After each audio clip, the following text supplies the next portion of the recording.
So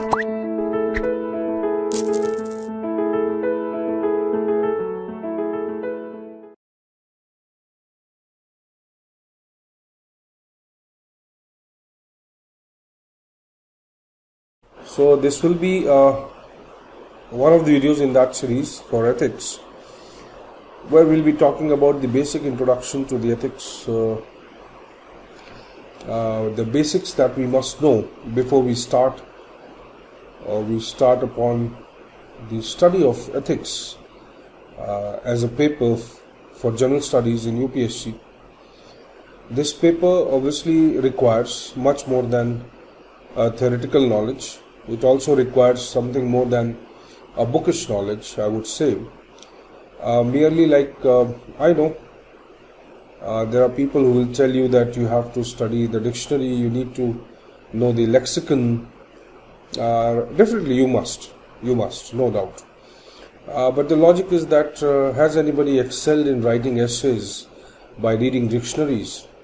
Is it so? No. The ideas, the connections come through the ideas. Fine? The ideas are generated through reading and not just by studying the dictionary.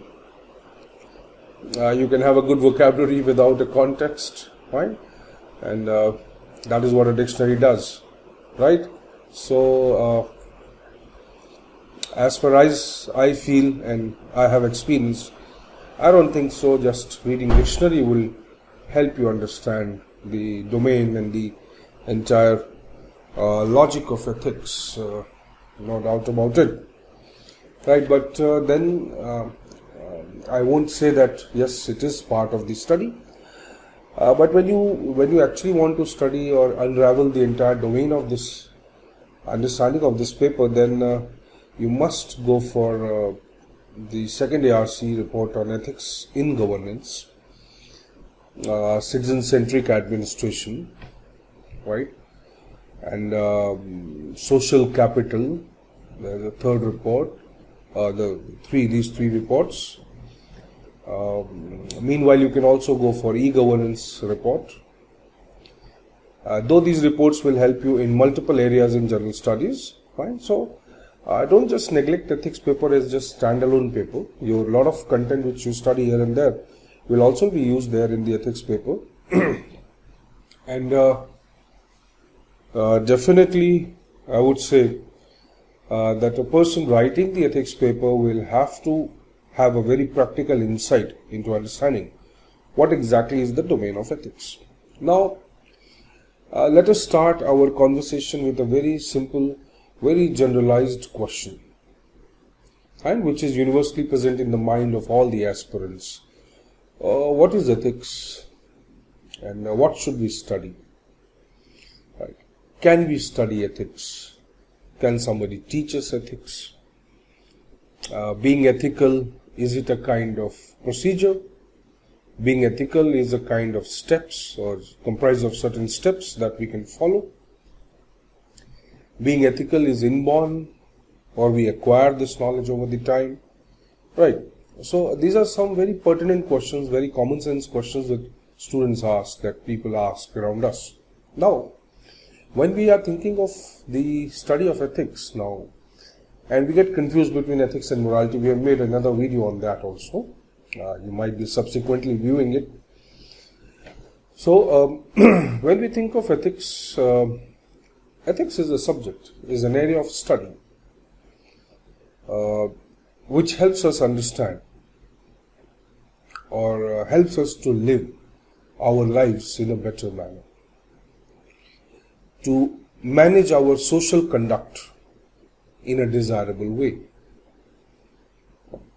to guide our actions into the particular domain which increases the good from our actions and minimizes the bad from our actions. So the consequences that we are creating, the way we are creating it, and the purpose for which we are creating it, okay, that is becoming good while we are doing it, while we are achieving it. So being good and doing good and then getting what is good out of that is very important aspect of understanding why ethics. And as human beings, we are always confronted by decisions, by choices. Okay, every choice brings us certain decisions to be taken. Now, if we have a ready-made knowledge, if we have a predefined knowledge which helps us understand which one to choose and which one to leave.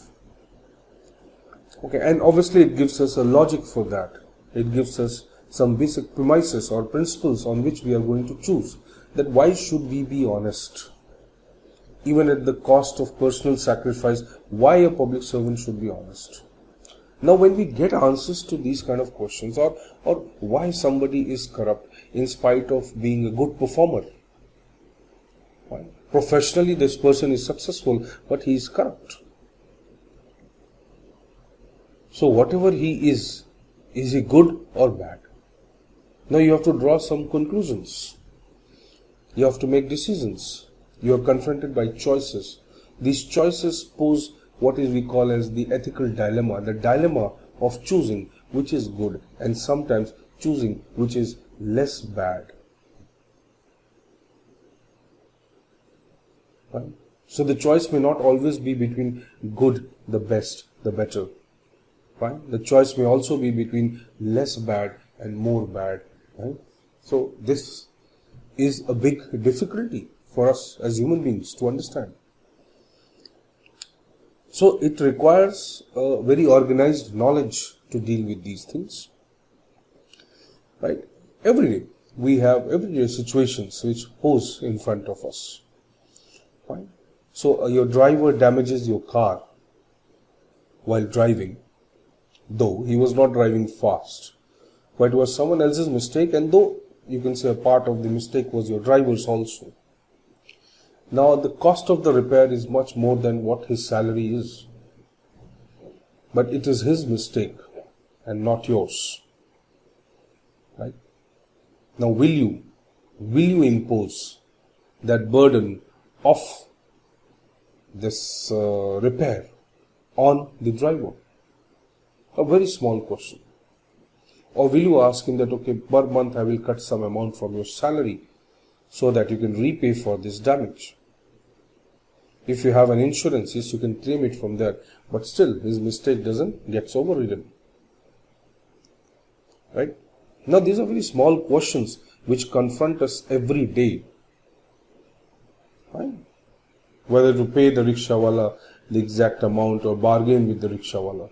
You cannot bargain at the McDonald's, but you can bargain with the rickshawala. Right?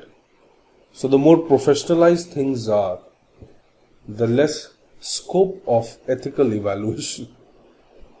It happens that way. Things are more fixed and you have to abide by them.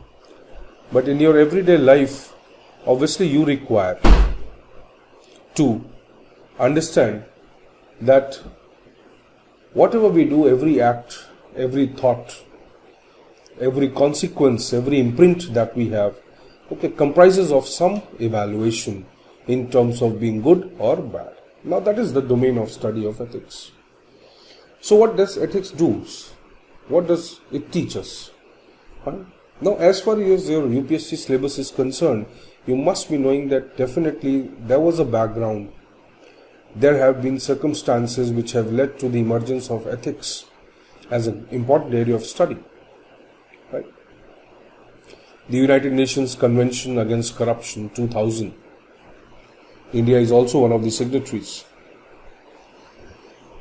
Right? Then international, the focus on the corporate ethics, Sarbanes-Oxley Act 2002 US. Bhopal gas strategy happened long back, much earlier than that, right? But yes, there were concerns raised throughout the world globally in terms of understanding the ethical or good or bad impacts of the human actions in multiple spheres of our lives. Now those spheres can be considered as concentric circles. They are not isolated from each other. Fine. For example, somebody doing something at the individual level will definitely have an impact on his family, which will in turn have an impact on the community or the neighborhood. And likewise, you can understand the concentric circle would reach global proportions. And that is why you must be knowing that there is an agenda of the Rio Earth Summit or Rio Plus 10, the Johannesburg, or the Brundtland Report on sustainable development, right, which says that think globally, act locally. Now that very well fits here in this scenario. So when we are talking about this area of ethics for UPSC aspirants, the ethics or the study of ethics involves majorly divided into three parts. Right? When we say majorly into three parts, you can understand that these three parts would be like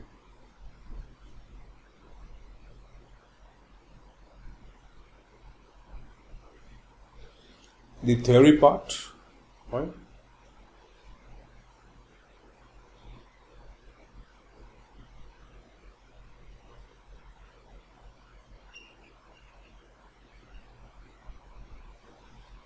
The applied part,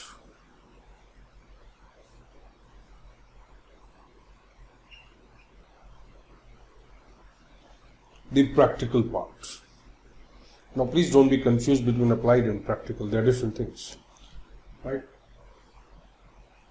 The theory gives you a very specific knowledge regarding you can say the conceptual knowledge which we require to understand the domain of ethics and to imbibe the understanding of the subject known as the ethics. Now, obviously, ethics is an area which is concerned with the study of right or wrong, or to develop moral principles. Basically, ethics is the study of morals or moral principles. And ethics is not equal to morality. Ethics is the study of moral principles. Okay, so the famous is-ought problem.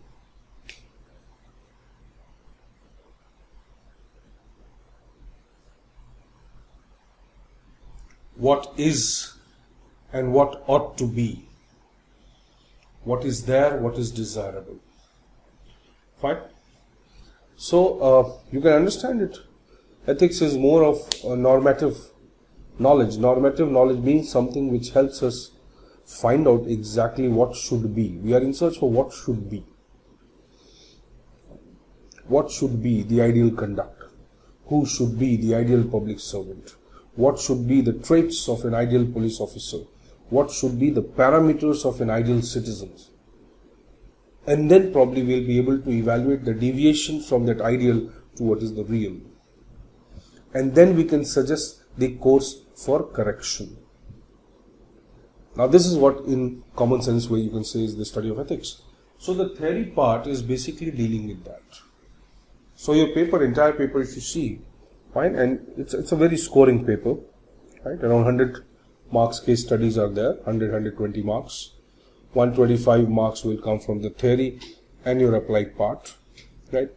When I say theory, I'm talking about the basic conceptual knowledge of the domain of ethics, fine, which comprise of various things. What is ethics? What is morality? What are values? What is aptitude? What is attitude? Okay, what are extrinsic values? What are intrinsic values? What is a habit? What are the universal values? What are the human values? Fine. What are the values which naturally we acquire, we imbibe? What are the values which socially we acquire? How the society transforms our value system? Can we change it? Fine. What values are coming from different domains, religion, politics, society, culture, education, and likewise global cultures, the global interlinkages that is happening. So these aptitude, attitude, emotional intelligence, behavior, behavioral changes, psychology, psychological build-up that we have, how we are able to, understand this entire psychological, emotional and behavioral makeup that we have, the framework. Fine? So that we can actually understand the true nature of human being, the human species, and then we can accordingly suggest the remedial measures. The applied part consists of more or less, you'll see, you can say, let us say we are talking about the civil services in India. Fine. The applied part would, let us say, talk about the probity in governance, good governance in India, fine. Transparency, accountability, citizen-centric administration, citizen charters, corruption, anti-corruption measures. Now this is how the knowledge will try to make us understand these problems. That is the applied aspect of the knowledge. So once we acquire this knowledge, the theory, now this knowledge will help us understand that what are the problems and issues, and it will provide an explanation for that and probably a remedy for that also. Right. Now once we know these two things, so you can understand, because in your syllabus basically it majorly deals with the civil services, the public servant and the public services, and how and what are the issues confronting them and how we can overcome these issues. Right? So corruption hai, subordination hai, politicization hai. There are a lot of areas which are basically dealt here. Good governance hai, governance issues hai, policy paralysis hai. These are all the terms areas which you need to be familiar with while dealing with them. Fine. And then come to the next part, that is the case study part. Now case study part is basically the practical aspect of this. So let's say we are hypothetically taking you to a situation now. Once you know this knowledge, fine. Once you find this knowledge helps you in explaining things, what is happening around you. Now you are given a hypothetical or a practical situation, a real life situation, a real life example, and now you have to apply this knowledge to understand them. Right? For example, now this is a COVID situation. So in a pandemic, right, in such a situation, there would be definitely certain parameters of action which would be authorized by law to the public servants. But because this is an emergency, extraordinary situations, there are various questions of morality, human rights, and emotions involved in dealing with this situation. It is not purely the law which can deal with this situation. Right? So obviously when a practical or real life or a hypothetical example is given to you, right, it can be generally given to you as a public servant, a challenge posed to a public servant. Now his response will definitely be different. When the same question, the same problem is posed to you as a citizen, as an individual, as a doctor, not working for the government, a doctor working for the government, fine, or someone who is capable of influencing the consequences or the outcomes of these decisions, a politician, a political master, fine. So imagine yourself in different shoes and then empathize with that and try to understand that yes, when I am a citizen, when I am an individual, fine, when I am a doctor, when I am a bureaucrat, when I am a politician, when I am a businessman, fine, the sphere of influence changes. The factors which influence my decision, the factors which create the constraints, the limitations on my decisions, on my actions, and my consequences, they may change. But does the real principles change? Does the ground level realities change? Or is there a change in the basic principles of ethics or basic principles of a good action? No, that may not change. But bound by different constraints, you have to think in different manner. Now here comes the catch for the case studies. So when we are dealing with case studies, now students are more concerned about knowing the law, the CRPC, the IPC, the RTI. It is not that, illogical, the case study. You may get a question, okay, being a public information officer, there have been questions like that. But that does not mean that you need to know the RTI Act completely. You need to know the crux of the RTI. So being a public information officer, you have certain obligations under the RTI. As RTI is an extraordinary law, it is a rights-based approach. Its purpose is very different. You simply cannot just know the rules and provisions and say, okay, I will do this. You have to understand that the law has been created for empowering the citizens. The law has been created with a specific purpose of changing the nature of relationship between the administration and the people. The power equation changes. So you have to behave that way, you have to act that way, you have to express that way. Right? So, in general, if we talk about in a common sense manner, right, the domain of ethics studies what is right, what is wrong, and how this right and wrong can be imbibed in our lives, what could be the principles, what could be the benchmarks that we must follow, right, in order to, live a good ethical life, where when we say good ethical life, it is not just about collective good, being ethical for everyone, it is ethical for us also, and it is ethical for everyone, right? Now there are various principles and philosophies which help us understand it, whether you talk about the teleological concepts evaluate the consequence, the goal. The deontological aspects evaluate the action. For example, right, I can do good to the society by following a bad means. By using a wrong means, wrong tactics, I can do good for the society. For example, I earn black money. For example, Pablo Escobar earned a lot of money. The Mexican drug lord, Colombian drug lord, Right? He did a lot of good for the people. Built bridges, roads, kept a lot of people on employment. But when you see at the larger level, his actions were nowhere humanitarian. His actions did not or were not guided by virtues by which human beings live. The principles, the basic principles by which the human existence or the human species survive and propagates itself. It is more sympathy, it is compassion, it is empathy. His acts were just an expression of glamour, of power, and probably a money that was earned without much hard work and toil. So, when we evaluate now, so his actions, he did good for the people, but the means by which he earned money was not correct, was not in the larger interest of the society. Right? Sometimes we use good means, right, to achieve good ends. Sometimes we use bad means to achieve good ends. So, when we say end is more important and not the means, somehow I did it. Right? I got the question paper, I did it. I worked hard for it. But by fortune, I got the question paper. But you have to evaluate it. Did everyone else get it? Is this competition equitable? Is this competition right?